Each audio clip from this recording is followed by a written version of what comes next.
కృప ద్వారానే దేవుని యొక్క ఆత్మను పొందినటువంటి సౌలు, దేవుడు ఎప్పుడైతే సౌలు తనకు వ్యతిరేకంగా ప్రవర్తిస్తున్నాడని చూశాడో, కృప చూపించడం మానివేశాడో,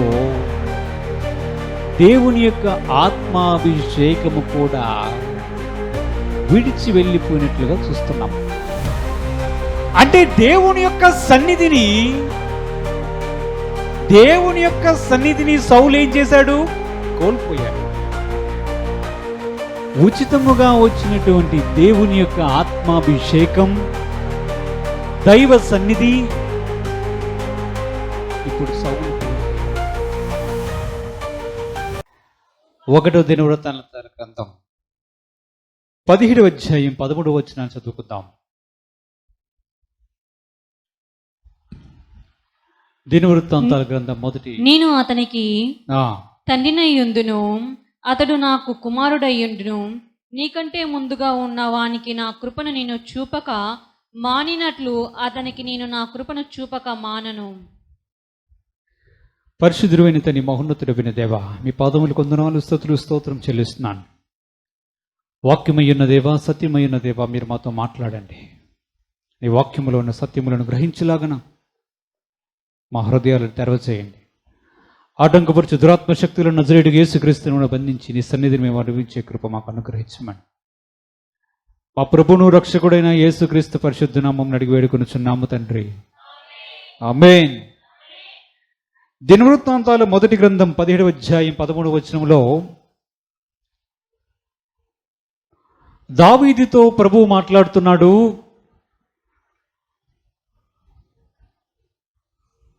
దేవుడు ఒకరికి కృప చూపడం మానివేశాడంట, కానీ నేను అలాగూ కృప చూపడం మానను నీకును నీ సంతానానికి అంటున్నాడు. దావీదుతో దేవుడు మాట్లాడుతున్నటువంటి మాటను చూడండి. ఏం చెప్తున్నాడు? నేను నీ ముందు ఉన్న ఒక వ్యక్తికి కృప చూపడం మానివేశాను. దేవుని పేరేంటి? కృపామయుడు, కరుణామయుడు, దయామయుడు. అవునా? ఆయన మాట్లాడుతున్నటువంటి మాటను చూస్తే ఆయన చెప్తున్నాడు, నీకు ముందుగా ఒకడున్నాడు, ఆయనకి నేను కృప చూపడం మానివేశాను అంటున్నాడు. ఎవరు ఆ వ్యక్తి? సౌలు అనే ఒక రాజుని, సౌలు అనే ఒక రాజును గురించి దేవుడు మాట్లాడుతున్నాడు. హల్లెలూయా.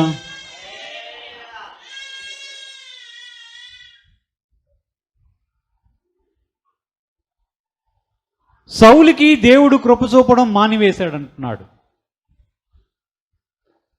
ఏం చేశాడు సౌలు?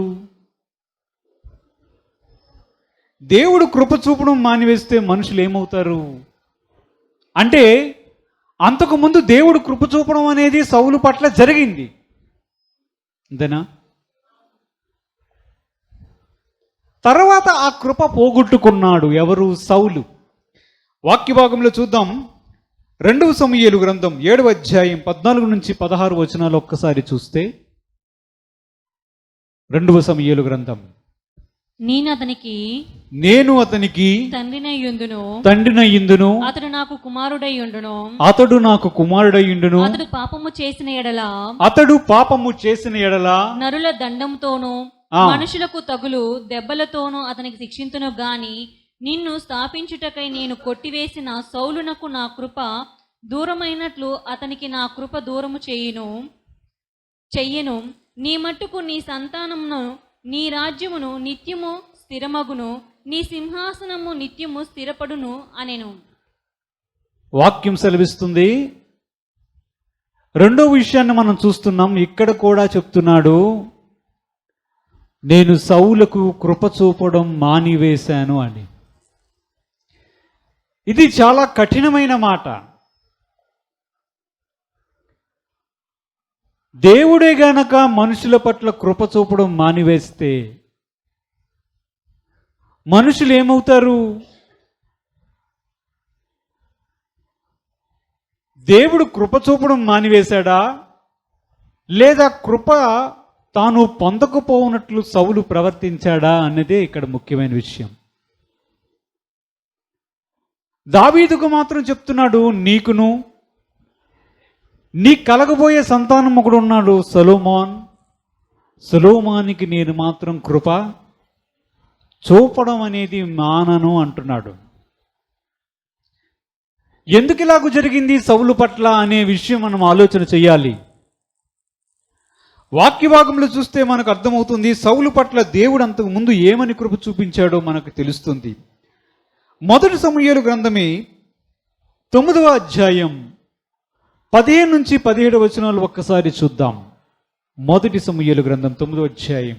సౌలు అచ్చటికి రేపు వచ్చునని యెహోవా సమూయేలునకు తెలియజేసెను. ఎట్లనగా నా జనులు మొర నా యొద్దకు వచ్చెను, నేను వారిని దృష్టించి ఉన్నాను. కాగా ఫిలిష్తీయుల చేతిలో నుండి నా జనులను విడిపించుటకై నా జనులైన ఇశ్రాయేలీయుల మీద వానిని అధికారిగా అభిషేకించుటకు గాను రేపు ఈ వేళకు నేను బెన్యామీను దేశంలో నుండి ఒక మనుషుణ్ణి నీ యొద్దకు రప్పించుదును. సౌలు సమూయేలునకు కనబడగానే యెహోవా, ఇతడే నేను నీతో చెప్పిన మనిషి, ఇదిగో ఇతడే నా జనులను ఏలునని అతనితో సెలవిచ్చెను. సమూయేలు ప్రవక్తతో దేవుడు చెప్తున్నాడు. ఎప్పుడు? సౌలు రాజు కాక మునుపు చెప్తున్నాడు. సౌలు ఏం పని చేసేవాడో తెలుసా? తండ్రికి గాడిదలుంటే ఆ గాడిదలు కాసుకునే పని. ఆ గాడిదలు ఒకరోజు తప్పిపోయాయి. గాడిదలు ఎక్కడికి వెళ్ళాయి అని చెప్పి ఆ గాడిదల వెనక ఎక్కడున్నాయని వెతకడానికి వెళ్ళాడు. ఎవరు? సౌలు. అలాంటి వ్యక్తి గురించి దేవుడు ముందుగానే సమూయేలు అనే తన దేవుని ప్రవక్తకు చెప్పాడు. ఏమని చెప్పాడో తెలుసా? రేపు నీ దగ్గరికి ఒక మనిషి వస్తాడు. రేపు నీ దగ్గరికి ఒక మనిషి వస్తాడు. అతడిని నీవు రాజుగా అభిషేకించాలి సమూయేలు అని దేవుని ప్రవక్తతో దేవుడు సెలవిచ్చాడు. గాడిదలు కాసుకునే వ్యక్తికి, గాడిదలను వెంబడించే వ్యక్తిని తీసుకొని దేవుడు ఎలాంటి ఆలోచన కలిగి ఉన్నాడు? రాజును చేయాలనే ఆలోచన కలిగి ఉన్నాడు. ఆ గాడిదలు వేసుకుంటూ, ఆ గాడిదలు వెతుక్కుంటూ వెళ్తే గాడిదలు కనిపించలేదు. గాడిదలు కనిపించకుండా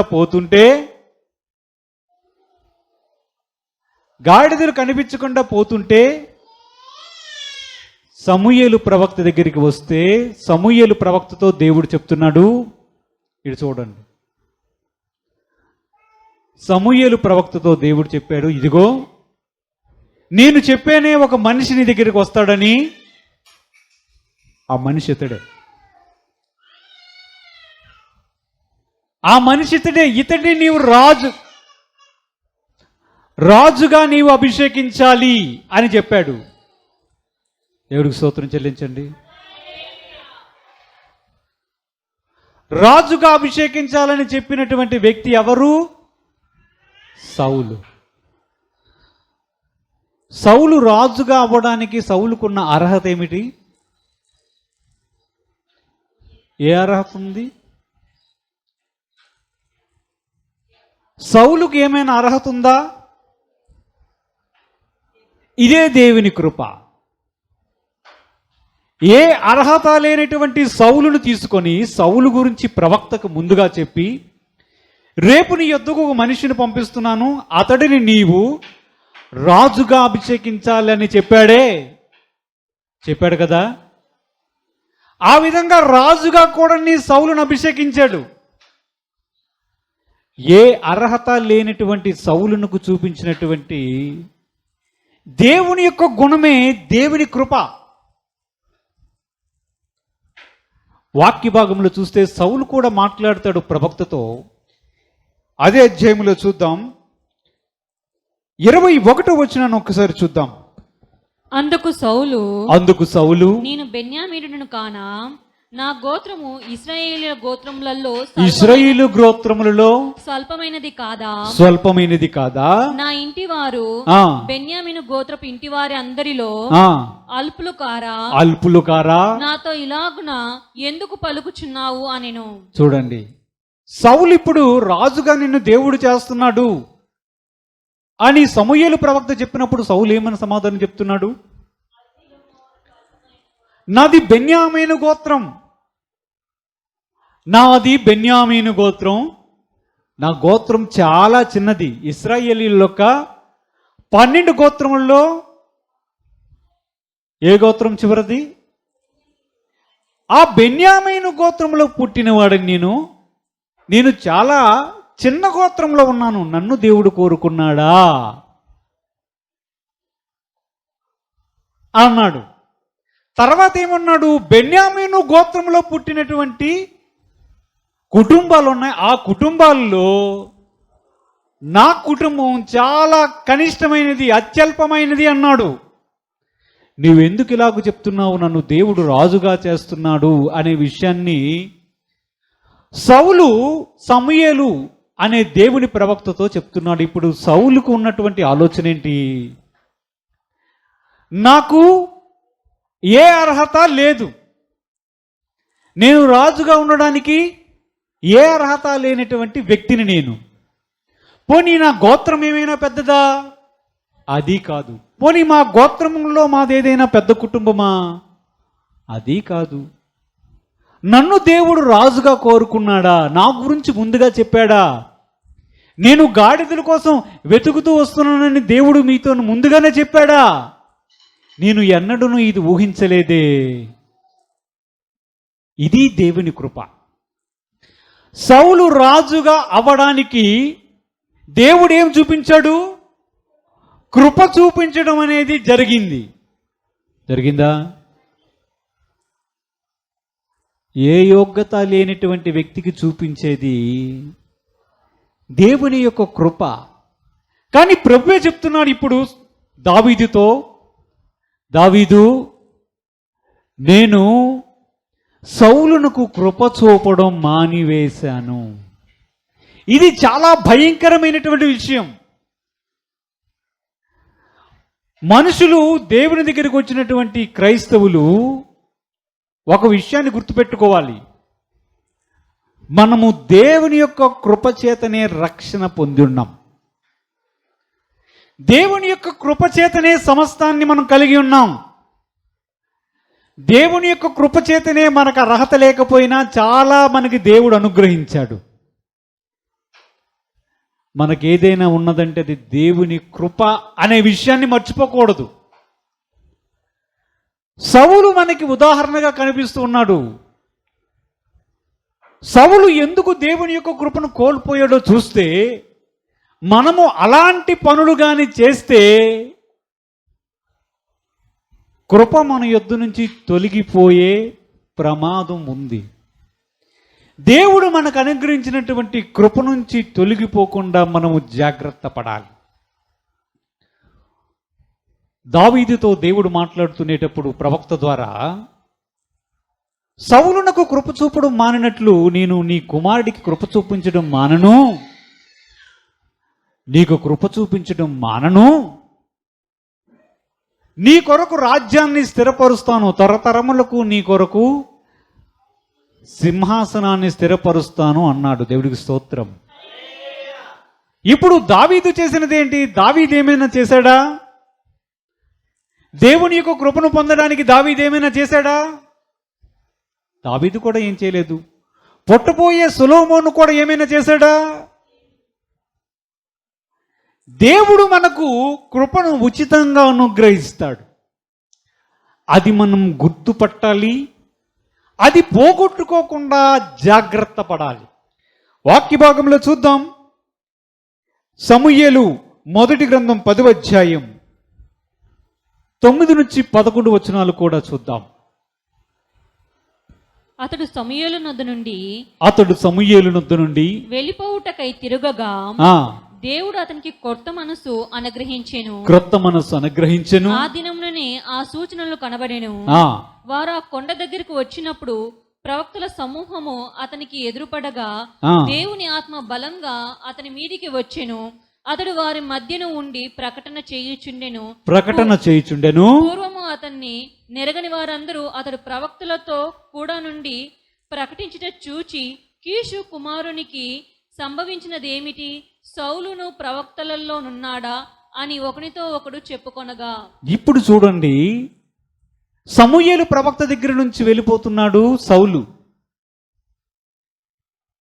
అక్కడ కొంతమంది ప్రవక్తల యొక్క గుంపు అతనికి ఎదురుగా వచ్చింది. ఎప్పుడైతే దేవుని చేత అభిషేకం పొంది రాజుగా నియామకం అయ్యిందో, సౌలు సమూయేలు దగ్గర నుంచి బయలుదేరి వెళ్ళిపోతుంటే కొంతమంది ప్రవక్తలు కనిపించారు. ఆ ప్రవక్తల దగ్గరికి ఎప్పుడైతే వెళ్ళాడో దేవుని యొక్క ఆత్మ బలంగా సౌలు మీదకి రావడం మనం చూస్తున్నాం. మిగతా ప్రవక్తలు ప్రవచిస్తూ ఉంటే వారితో కూడా రాజు అయినటువంటి సౌలు కూడా ప్రవచించడం మొదలుపెట్టాడు. చూస్తున్నటువంటి ప్రజలు చూస్తున్నారు, ఈ కీషు కుమారుడు అయినటువంటి సౌలుకు జరిగిందేంటి? ఇతడు కూడా ప్రవచిస్తున్నాడు, ప్రవక్తలతో పాటు ప్రవచిస్తున్నాడు.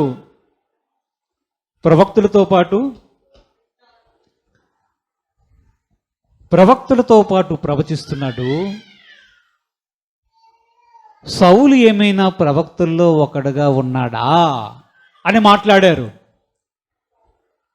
ఇంతకీ సౌలు ప్రవక్త?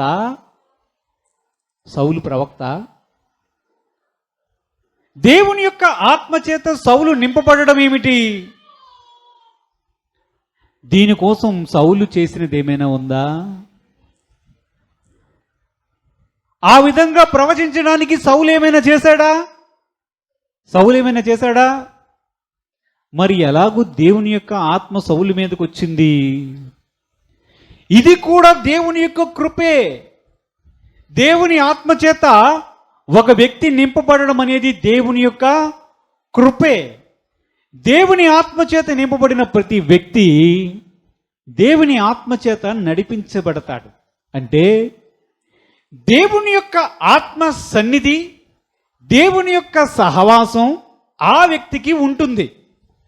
ఇప్పుడు సమూయేలుకు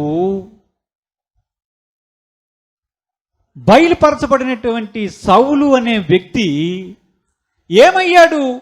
ఒకవైపు చూస్తే రాజుగా అయ్యాడు, ఇంకొక వైపు చూస్తే క్రొత్త మనసు కలిగి దేవుని ఆత్మచేత నింపబడి ప్రవచించడం కూడా మనకు కనిపిస్తుంది. ఇదంతా దేవుని కృప. గాడిదల కోసం వెతుకుతూ వెళ్తున్నటువంటి వ్యక్తి తిరిగి వచ్చేటప్పటికి రాజు అయిపోయాడు. గాడిదల కోసం వెళ్తున్నటువంటి వ్యక్తి తిరిగి వచ్చేటప్పటికి క్రొత్త మనసు వచ్చింది. గాడిదల కోసం వెతుకుతూ వెళ్తున్నటువంటి వ్యక్తి తిరిగి వచ్చేటప్పటికి దేవుని ఆత్మచేత నింపబడ్డాడు. అది దేవుని యొక్క కృప. దేవుని ఆత్మచేత నింపబడడం, తన ప్రజల మీద రాజుగా సౌలుని దేవుడు అభిషేకించడం, ఏర్పరచుకోవడం, అంతా దేవుని యొక్క కృప ఉచితముగా లభించింది. దాన్ని పోగొట్టుకున్నాడు సౌలు.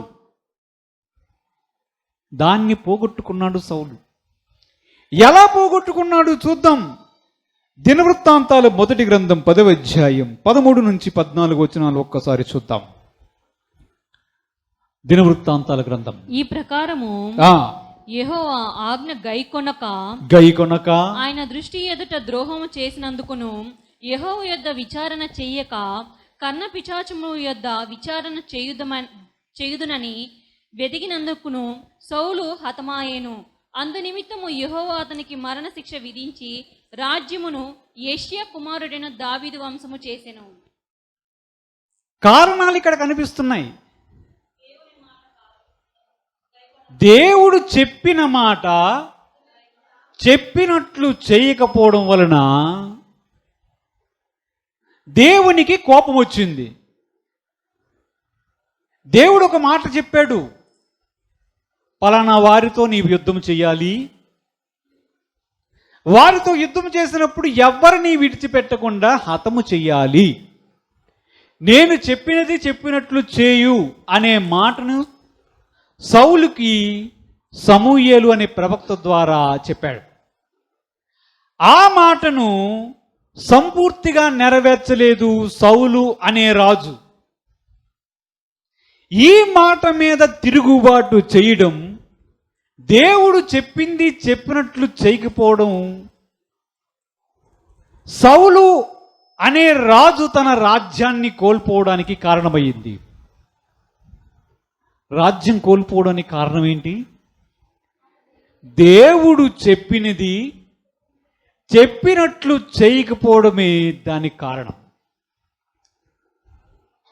అంటే క్రైస్తవులు ఏం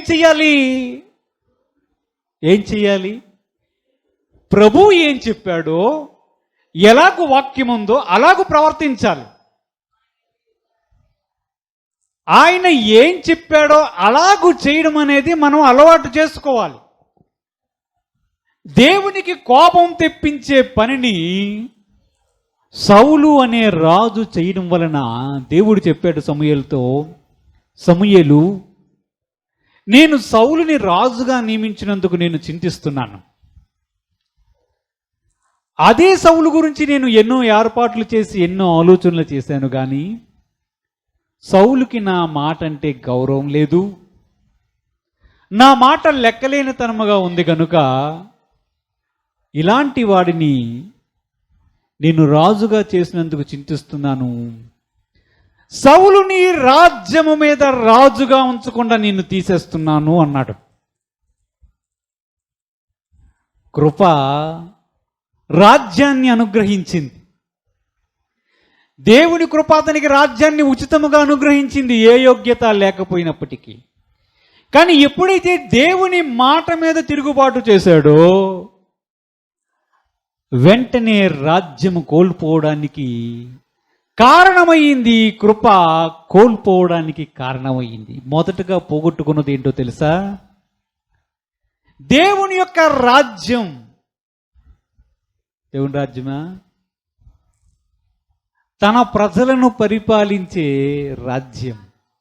భూమి మీద తన ప్రజలను పరిపాలించే ఒక గొప్ప అవకాశాన్ని, రాజుగా ఉండే ఆ భాగ్యాన్ని కోల్పోవడం మనం చూస్తున్నాం. వాక్యములో చూస్తే చూడండి, మొదటి సమూయేలు గ్రంథం 16వ అధ్యాయం 13 నుంచి 15 వచనాలు కూడా చూద్దాం. మొదటి సమూయేలు గ్రంథం 16వ అధ్యాయం 13 నుంచి 15 వచనాలు. సమూయేలు తైలపు కొమ్మును తీసి వాని సహోదరుల ఎదుట వానికి అభిషేకము చేసెను. నాట నుండి యెహోవా ఆత్మ దావీదు మీదకి బలముగా వచ్చెను. తర్వాత సమూయేలు లేచి రామాకు వెళ్ళిపోయాను. యెహోవా ఆత్మ సౌలును విడిచిపోయి యెహోవా యొద్ద నుండి దురాత్మ ఒకటి వచ్చి అతన్ని విలపింపగా సౌలు సేవకులు, దేవుని యొద్ద నుండి వచ్చిన దురాత్మ ఒకటి నిన్ను వేరుపరిచి ఉన్నది. ఇప్పుడు సమూయేలు ద్వారానే దావీదుకు అభిషేకం జరిగింది. జాగ్రత్తగా గమనించాలి. అదే సమూయేలు ద్వారా ఎప్పుడైతే దేవుడు సెలవిచ్చాడో, నీ రాజ్యం నీ దగ్గర ఉండదని సౌలు రాజునకు, దేవుడు ఒక మనిషిని ఏర్పరచుకున్నాడు, దావీదుని ఏర్పరచుకొని దావీదుకు అభిషేకం చేయడానికి సమూయేలు ప్రవక్తని పంపించాడు. పంపించిన రోజు ఏమైంది? దావీదుని సమూయేలు ప్రవక్త నూనెతో అభిషేకించి రాజుగా చేశాడు. వెంటనే దేవుని యొక్క ఆత్మ ఎవరి మీదకి వచ్చింది? దావీదు మీదకు బలముగా రావడం జరిగింది. ఇప్పుడు దావీదు చేసినది ఏమిటి? ఇవన్నీ పొందడానికి ఏమైనా ఉందా? దావీదు ఏమైనా చెప్పాడా? దావీదు ఎన్నడైనా నాకు రాజ్యము కావాలని కోరుకున్నాడా? కానీ దావీదుకు దేవుని కృపచేతనే రాజ్యం లభించడం చూసాం. దేవుని ఆత్మ కూడా ఆ రోజే రావడం చూసామా? అది అలాగూ ఉంటే కిందన జరిగింది ఏమిటి? సౌలు మీద ఉన్నటువంటి దేవుని ఆత్మ అతన్ని విడిచి వెళ్ళిపోయింది. పోయిందా? కృప ద్వారానే దేవుని యొక్క ఆత్మను పొందినటువంటి సౌలు, దేవుడు ఎప్పుడైతే సౌలు తనకు వ్యతిరేకంగా ప్రవర్తిస్తున్నాడని చూశాడో, కృప చూపించడం మానివేశాడో, దేవుని యొక్క ఆత్మాభిషేకము కూడా విడిచి వెళ్ళిపోయినట్లుగా చూస్తున్నాం. అంటే దేవుని యొక్క సన్నిధిని సౌలు ఏం చేశాడు? కోల్పోయాడు. ఉచితముగా వచ్చినటువంటి దేవుని యొక్క ఆత్మాభిషేకం, దైవ సన్నిధి ఇప్పుడు సౌలు కోల్పోయాడు. అంతేకాకుండా ఎప్పుడైతే దేవుని ఆత్మ సౌలుని విడిచి వెళ్ళిపోయిందో, అప్పుడు ఒక దురాత్మ ఒకటి వచ్చి ఇంకా సౌలును పట్టి పీడించడం ప్రారంభించింది. జరుగుతున్న పరిణామాలు చూడండి, జరుగుతున్న విషయాలను ఒక్కసారి గమనించండి. దేవుని యొక్క కృప కోల్పోతే మనుషులు ఏమవుతారు? దేవుని యొక్క కృప కోల్పోతే మనుషులు ఏమవుతారు? దేవుని యొక్క అద్భుతమైనటువంటి సన్నిధిని కోల్పోతారు.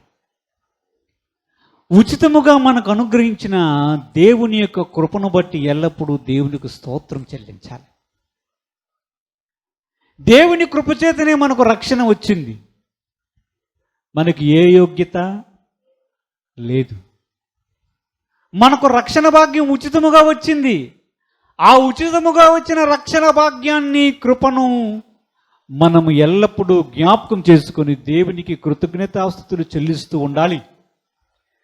జీవితంలో మనకు అనుగ్రహించినటువంటి చాలా విషయాలు చూస్తే అందులో మనం చేసేదేమి ఉండదు. మన యొక్క గొప్పతనము కానీ, మన తలాంతులు కానీ, మన తల్లిదండ్రుల యొక్క గొప్పతనము కానీ దానిలో ఏ కారణం ఉండదు. కేవలం ఆయన కృప ద్వారా మాత్రమే మనకు అవి అనుగ్రహించబడ్డాయి. కాబట్టి ఆయన కృపను బట్టి మనం ఎల్లప్పుడూ దేవునికి కృతజ్ఞతాస్తుతులు చెల్లించి ఆయన చెప్పినట్లు చేయాలి. సౌలు కోల్పోయాడు ఇప్పుడు దేవుని యొక్క ఆత్మను కూడా. మనం వాక్య భాగంలో చూద్దాం. 1 సమూయేలు గ్రంథం 28వ అధ్యాయం 5 నుంచి 7 వచనాలు కూడా చూద్దాం. 1 సమూయేలు గ్రంథం 28వ అధ్యాయం. సౌలు ఫిలిష్తీయుల దండును చూచి మనసునందున భయంకంపము నొంది యెహోవా యొద్ద విచారణ చేయగా యెహోవా స్వప్నము ద్వారా నైనను ఉరీము ద్వారా నైనను ప్రవక్తల ద్వారా ప్రవక్తల ద్వారాను అయినను ఏమీ సెలవీయకుండెను. అప్పుడు సౌలు నా కొరకు మీరు కర్ణపిశాచము గల ఒక స్త్రీని కనుగొని నేను పోయి దాని చేత విచారణ చేతునని తన సేవకులకు ఆజ్ఞ ఇయ్యగా వారు చిత్తము ఎర్దోరులో కర్ణపిశాచము గల ఒకతే ఉన్నదని అతనితో చెప్పిరి. దేవునికి స్తోత్రం కలుగును కాక. ఇప్పుడు ఫిలిస్తీయులతో యుద్ధం జరగబోతుంది. వినండి, ఇటు చూడండి. ఫిలిస్తీయులతో యుద్ధం ఒకటి జరుగుతుంది. జరుగుతూ ఉంటే సౌలు దేవుని యొక్క చిత్తం ఏదో తెలుసుకుందాం, దేవుడు ఈ యుద్ధములో నాకు సహాయం చేస్తాడా అని తెలుసుకోగోరాడు. పూర్వకాలంలో ప్రజల యొక్క పద్ధతి ఎలాగ ఉండిందంటే, ఏదైనా వారికి సమస్య వస్తే, లేదా ఏదైనా అవసరం వస్తే వారు ఏం చేసేవారు? వాళ్ళు ఏం చేసేవారు? దేవుని దగ్గరికి వెళ్ళి ప్రార్థన చేసి విచారణ చేసేవారు. ప్రభువా, ఏం చేయమంటావు? అప్పుడు దేవుడు వారికి స్వప్నము ద్వారానైనను, కల ద్వారానైనను, దర్శనము ద్వారానైనను, ఉరీము తుమ్మీములనే ఉండేవి వాటి ద్వారానైనను, లేదా ఏదైనా ప్రవక్త దగ్గరికి వెళ్ళి, ప్రవక్త, నేను ఇది చెయ్యాలనుకుంటున్నాను, దైవ చిత్తం ఏంటి అని తెలుసుకోగోరేవారు. దేవుడు వారికి తన చిత్తాన్ని తెలియజేయడం వారికి జరుగుతూ ఉండేది. అలాంటి పరిస్థితే ఇప్పుడు రాజైన సౌలుకు వచ్చింది. అటువైపు ఫిలిస్తీన్లు వచ్చారు యుద్ధం చేయడానికి. ఇప్పుడు యుద్ధం వస్తుంది. ఫిలిస్తీన్ల యొక్క సంఖ్య అధికంగా ఉంది. సౌలునికి భయం పుట్టుకుంది. రాజైన సౌలుకి భయం పట్టుకుంది. వెంటనే దేవుడి దగ్గరికి వెళ్ళి ప్రార్థన చేశాడు. పడుకున్నాడు. దేవుడు ఒకవేళ నాతో కలలో మాట్లాడతాడేమో అని ఎదురు చూశాడట. దేవుడు కలలో కూడా మాట్లాడడం లేదు. ఏ దర్శనము రావడం లేదు. ఉరీము తుమ్మీము అనే వాటి ద్వారా కూడా విచారణ చేశాడు. వాటి ద్వారా కూడా ఏమీ దొరకడం లేదు. ఒకవైపు చూస్తే ఫిలిస్తీయులు దండు ఎదురుగా రావడంతో ఇంకా సౌలు భయపడ్డాడు. ప్రవక్తల దగ్గరికి వెళ్ళాడు. ప్రవక్తలారా, దేవుడు ఏమని సెలవిస్తున్నాడో నాకు తెలియజేయండి.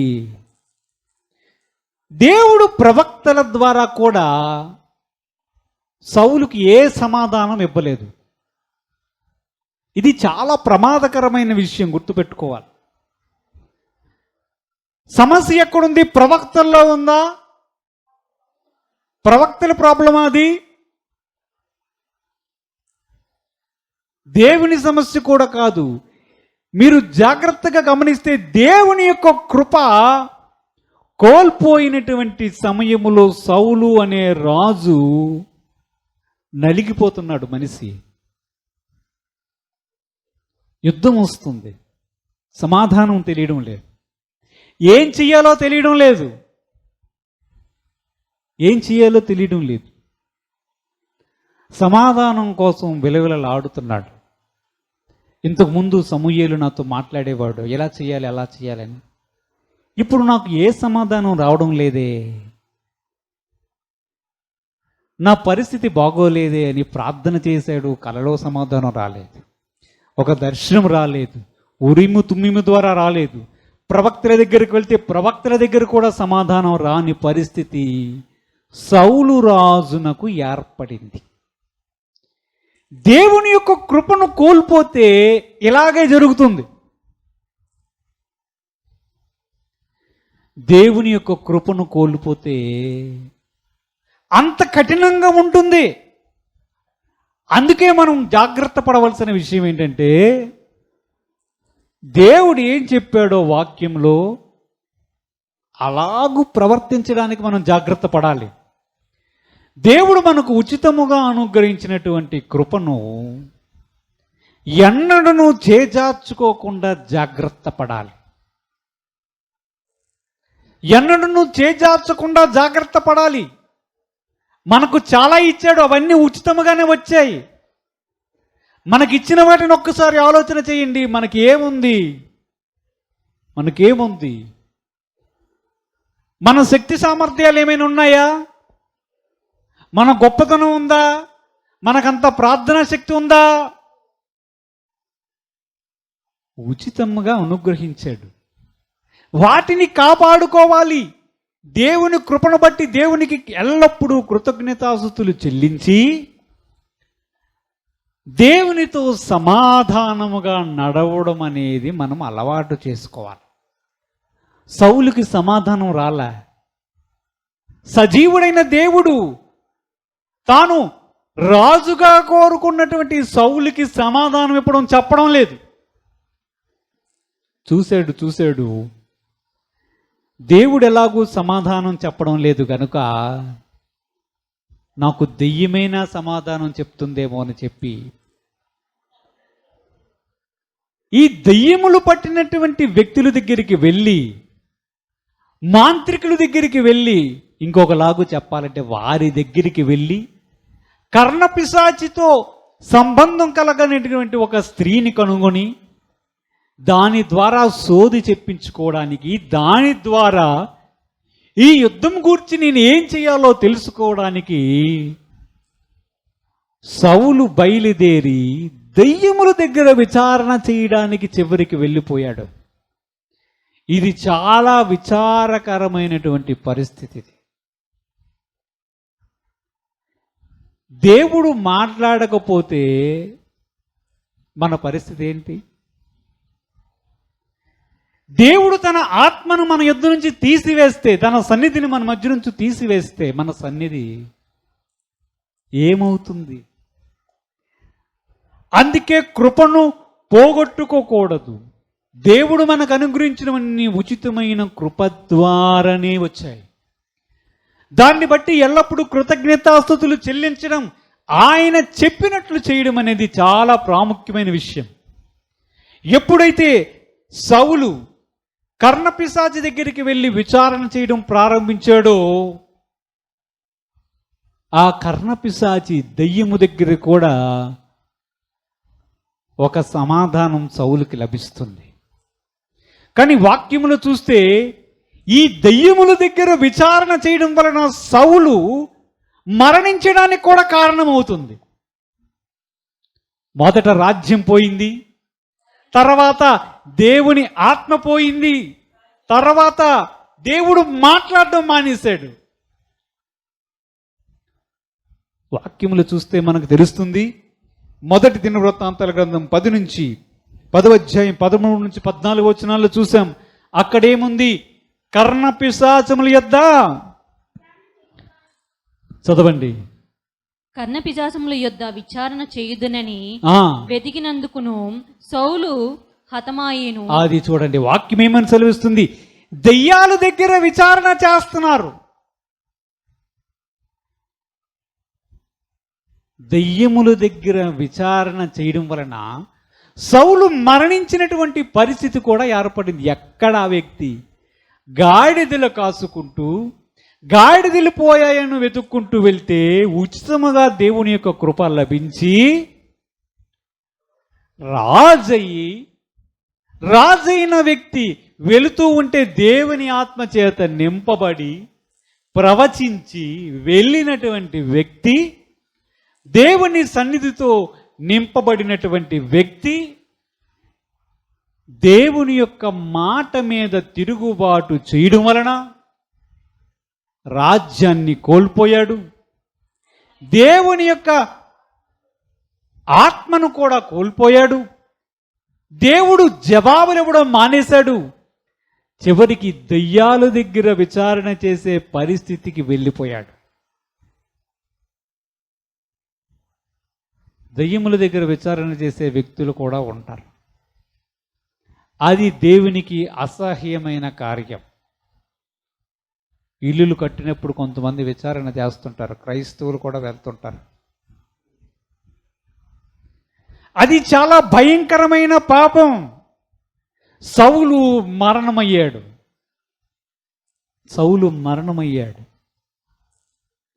ఒక్కసారి ఊహించండి, ఎక్కడ నుండి వ్యక్తిని గాడిదలు కాసుకున్న వ్యక్తి రాజై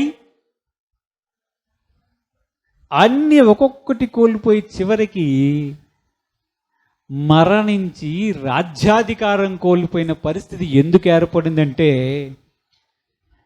దేవుడు అనుగ్రహించిన ఉచితమైన కృపను కోల్పోవడం. ఈ ఉచితమైన కృప మన యొక్క సామర్థ్యం బట్టి కానీ మన యొక్క మంచితనం బట్టి కానీ ఉండదు. అది అనుగ్రహించినప్పుడు దానిని బట్టి మనం సంతోషించి దేవుణ్ణి స్తుతించడం అలవాటు చేసుకోవాలి. వాక్య భాగంలో చూద్దాం. లూకాసు వార్త 1వ అధ్యాయం 28 నుంచి 30 వచనాలు చూద్దాం. లూకాసు వార్త. ఆ దూత లోపలికి వచ్చి ఆమెను చూచి, దయాప్రాప్తురాలా, నీకు శుభము, ప్రభు నీకు తోడై ఉన్నాడని చెప్పెను. ఆమె ఆ మాటకు బహుగా తొందరపడి ఈ శుభవచనం ఏమిటో అని ఆలోచించుకొనుచుండగా దూత మరియా, భయపడకుము, దేవుని వలన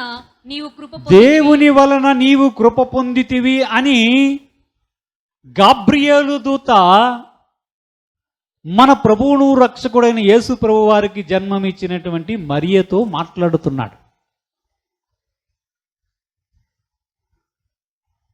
ఆ కాలంలో చాలామంది కన్యకలు ఉన్నప్పటికీ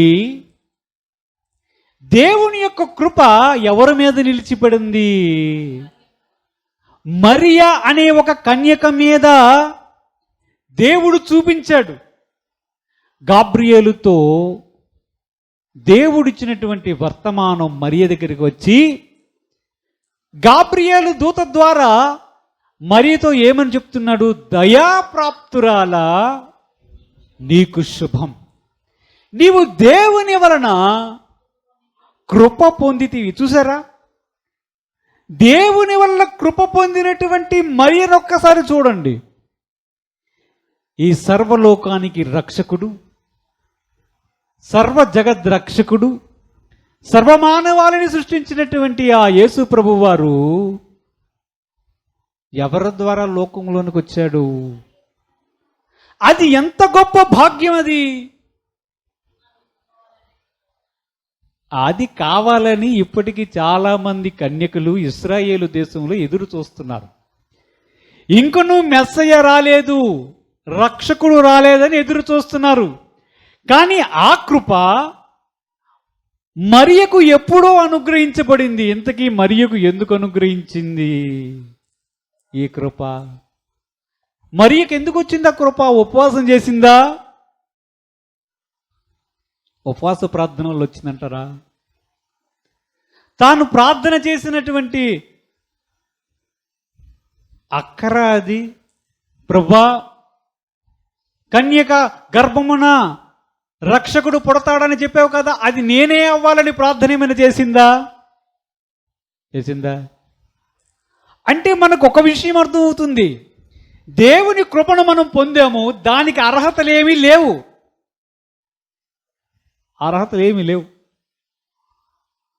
అది పోగొట్టుకోకూడదు. సౌలు దానికి ఉదాహరణగా ఉన్నాడు. మరియ కూడా ఉదాహరణగా మనకు కనిపిస్తుంది. వాక్యంలో చూస్తే మనకు అర్థమవుతుంది. కొరింథీయులకు రాసినటువంటి 2వ పత్రిక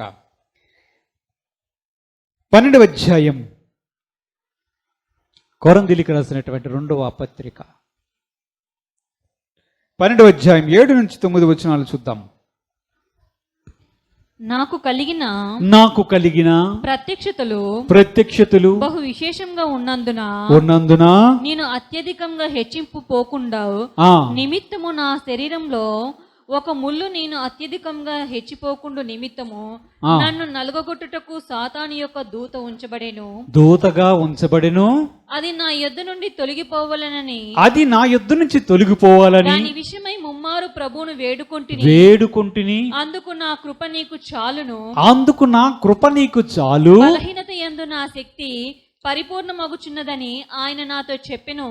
కాగా క్రీస్తు శక్తి నా మీద నిలిచియుండు నిమిత్తము విశేషంగా నా బలహీనతల యందే బహు సంతోషంగా అతిశయపడుదును.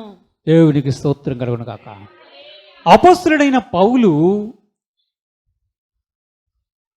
దేవుని యొక్క అద్భుతమైన సేవకుడు. పౌలు గారికి దేవుడిచ్చినటువంటి ప్రత్యక్షతలు చూస్తే అన్నీ కాదు. ఈరోజు మన చేతిలో ఉన్నటువంటి పరిశుద్ధ గ్రంథములో రాసినటువంటి పత్రికలు చాలా వరకు ఎవరి చేత రాయించాడు? దేవుడు అపొస్తలుడైన పౌలు గారి ద్వారా రాయించాడు. ఆయనకి పరలోక దర్శనాలు కూడా అత్యధికంగా ఉన్నాయి.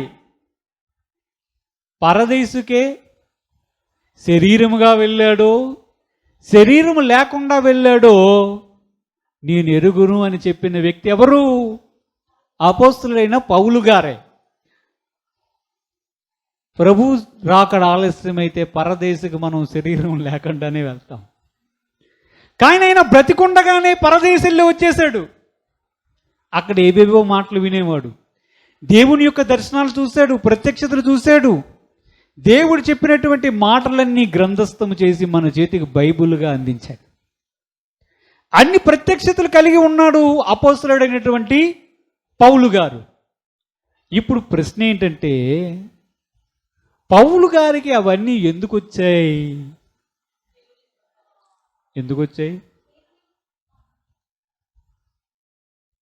నేను హింసకుడును దోచకుడు అని చెప్పినటువంటి ఒక వ్యక్తి అన్ని ప్రత్యక్షతలు, దేవుని యొక్క వాక్యం మర్మములను ప్రజలకు తెలియజేయడానికి ఏర్పరచబడిన సాధనం ఎలాగయ్యాడు? కేవలం దేవుని యొక్క కృప.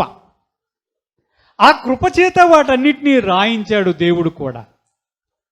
కానీ అదే పౌలునకు శరీరములో ఒక బలహీనత ఉన్నట్లుగా మనకు కనిపిస్తుంది. దేవుడే దాన్ని అనుమతించాడంట. ఎందుకు అనుమతించాడో తెలుసా? నీకు అత్యధికమైన ప్రత్యక్షతలు నేను అనుగ్రహించాను పౌలు, నీకు ఇవన్నీ నా కృపచేతనే లభించాయి. నువ్వు ఎక్కువగా ఆలోచించి హెచ్చుల్లోకి పోతావేమో, నేనొక పని చేస్తా, నీకొక శరీరములో నిన్ను ఇబ్బంది పెట్టే ఒక విషయాన్ని సాతాను దూతగా ఉంచుతున్నాను అని పెట్టాడంట. దేవుడు స్తోత్రం. దేవుడు ఏర్పాట్లు ఎలాంటివో చూడండి. ఎక్కువ ప్రత్యక్షతలు అనుగ్రహించి అతడు గర్వమునకు పోకుండా, దేవుని వద్ద నుంచి తొలగిపోకుండా, తనకు అనుగ్రహింపబడినటువంటి కృప నుంచి తొలగిపోకుండా దేవుడు పౌలుని కాపాడాలని అనుకున్నాడా? ఇప్పుడు పౌలు గారు ప్రార్థన చేస్తున్నాడు, ప్రభువా ఇది నన్ను చాలా ఇబ్బంది పడుతుంది. ఏంటది? ఆ ముళ్ళు నన్ను చాలా ఇబ్బంది పెడుతుంది ప్రభువా, దయచేసి దీన్ని నా యొద్ద నుంచి తొలగించవా, యేసు నామమును అడుగుచున్నాను ఆమేన్ అన్నాడట. మరలా ప్రార్థన చేశాడు, ప్రభువా ఈ ముళ్ళు నన్ను ఇబ్బంది పెడుతుంది, దయచేసి దీన్ని నా యొద్ద నుంచి తొలగించవా, యేసు నామమును అడుగుచున్నాను ఆమేన్ 3 సార్లు చేశాడట. లాస్ట్కి ప్రభు ఏం చేశాడు? అది తొలగించడం జరగదు, నా కృప నీకు చాలు అన్నాడు. దేవుడికి స్తోత్రం కలుగుగాక. అంటే ఏం చెప్పాలనుకుంటున్నాడు దేవుడు తన వాక్యము ద్వారా? అంటే కృప ఉన్న వ్యక్తికి ఏ ఇబ్బంది ఉండదనా? ఉంటుంది. కృప పొందిన వ్యక్తికి ఏ ఇబ్బంది ఉండదను కాదు, కానీ ఆ బలహీనతలో, ఆ శ్రమలో, ఆ శోధనలో దేవుని యొక్క సన్నిధి నీతో ఉంటుంది గనుక దానిని జయించే శక్తిని నీకు అనుగ్రహిస్తాను, అది నా కృప అంటున్నాడు దేవుడు. దేవుడికి స్తోత్రం కలుగును గాక. అపోస్తలుడైన పౌలు గారికి చెప్పినటువంటి మాట ఏంటంటే, నీ బలహీనతలో నువ్వు సంతోషపడు, నా కృప నిన్ను విడిచిపెట్టకుండా ఉంది, దాన్ని బట్టి సంతోషపడు. అత్యధికమైన ప్రత్యక్షతలు నీకు అనుగ్రహించిన వాడిని నేనే, నీతో మాట్లాడుతున్న సజీవుడైన దేవుడును నేనే, నా కృపే నిన్ను ఇంతవరకు నడిపించింది, నా కృపే నిన్ను అపోస్తలుడిగా చేసింది, నా కృపే నీ ద్వారా అద్భుత క్రియలను చేయించింది, నా కృపే నీకు అనేక మందిని నా యొద్దకు రప్పించడానికి కారణమైంది. నీవు నా కృప నుంచి తొలగిపోకూడదు కనుక ఆ సాతాను దూతగా ఉన్నదాన్ని ఉండని, నీ ప్రార్థనని నేను విన్నాను కానీ అది ఉండనివ్వు, నా కృప నీకు చాలు అన్నాడు. అంటే ఏం చెప్పాలనుకుంటున్నాడు? దేవుని యొక్క కృప ఉంటే అది శ్రమ అయినా, ఏ బాధ అయినా, దేవుని యొక్క శక్తి మనతో ఉంటుంది గనుక, దేవుని యొక్క సన్నిధి మనతో ఉంటుంది గనుక మనము చింతించవలసినటువంటి అవసరం లేదు. యోసేపు విషయంలో దేవుడేం చెప్పాడు? శ్రమలో నేను అతనికి తోడయ్యుందును, శ్రమ లేకుండా చేయొచ్చు కదా, చెయ్యడు. అది అవసరము గనుక దాన్ని దేవుడు అక్కడ అనుమతించినట్లుగా కనిపిస్తుంది.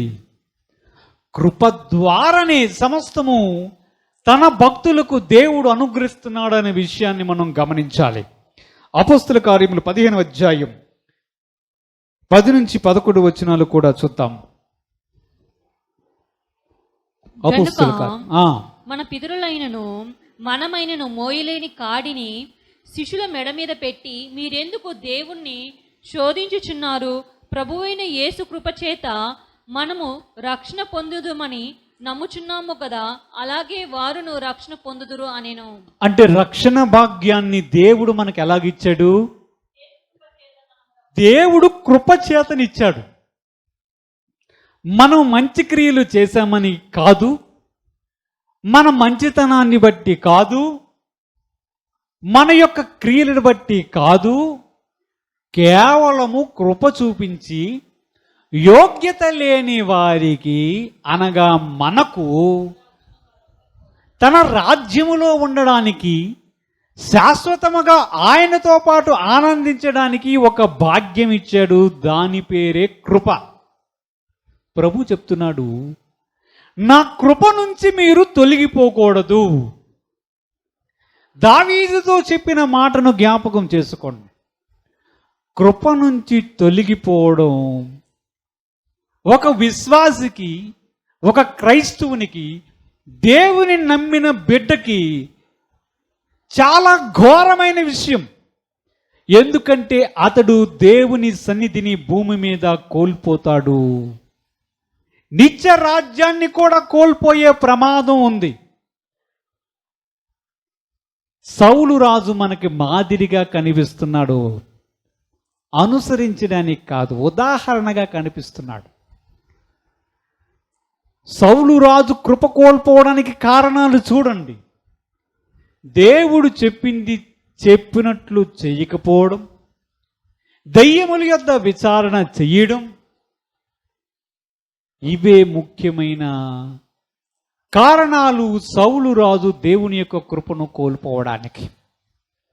మనకిచ్చినవన్నీ దేవుడు తన కృపచేతనే ఇచ్చాడని గుర్తుపెట్టుకొని దానికి ఎల్లప్పుడూ కృతజ్ఞతాస్తుతులు చెల్లించుచు ఎల్లప్పుడూ దేవుణ్ణి వెంబడించడంలో భయభక్తులతో మనమందరం ఉండాలి. దేవుడు ఆ విధంగా మనందరినీ నడిపించునుగాక. తన కృప మనకు ఎల్లప్పుడూ తోడై ఉండునుగాక. ప్రార్థన చేద్దాం. పరిశుద్ధుడైన తండ్రి, మహోన్నతుడైన దేవా, నీ కృప ఉంటే మాకు చాలు తండ్రి. నీ కృప మమ్మల్ని ఎల్లప్పుడూ ప్రభా తండ్రి నడిపించులాగా నా సహాయం దయచే. నీ కృప లేని క్షణము మేము జీవించలేము తండ్రి. నీ కృప ద్వారానే మాకు సమాధానం, నీ కృప ద్వారానే సమస్తము మాకు అనుగ్రహించబడ్డాయి ప్రభు. మేమెల్లప్పుడూ ప్రభా తండ్రి దీనికి బద్ధులమై నీవిచ్చిన వాటిని బట్టి నిన్ను స్తుతిస్తూ, నిన్ను ఘనపరుస్తూ, నీ వాక్యానుసారముగా జీవిస్తూ, నీ అడుగుజాడల్లో నడిచి నీ నిత్యరాజ్యంలో ప్రవేశించే ఆ కృపా భాగ్యం అందరికీ దయచేయమని మా ప్రభువును రక్షకుడైన యేసుక్రీస్తు వారి అతి పరిశుద్ధ నామమున అడిగి వేడుకొనుచున్నాము తండ్రి. ఆమేన్. దేవుడు తన పరిశుద్ధ వాక్యం దీవించుగాక.